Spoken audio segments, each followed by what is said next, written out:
Romantic scene देखने के लिए बेटे को बाहर भेज दिया।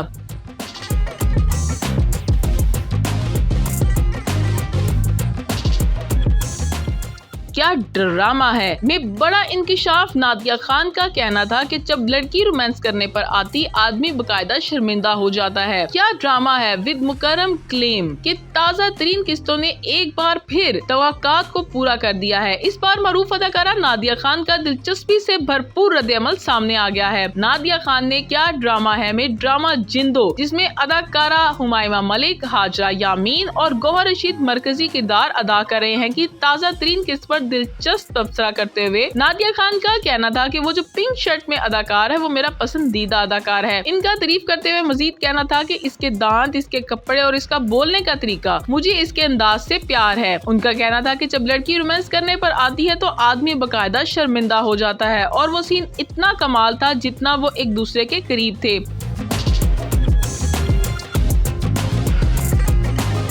रोमांस के लिए मैंने तो अपने बेटे को बाहर भेज दिया, जरा बाहर देख कर आओ, गीजर बंद हो गया है। दूसरी जानिब जज मरीना खान का कहना था कि रोमांस वाला सीन सिर्फ फिल्म के लिए बना था, ना कि टेलीविजन के लिए। वो सीन बहुत खूबसूरत था और बहुत उम्दा तरीके से अदा किया गया।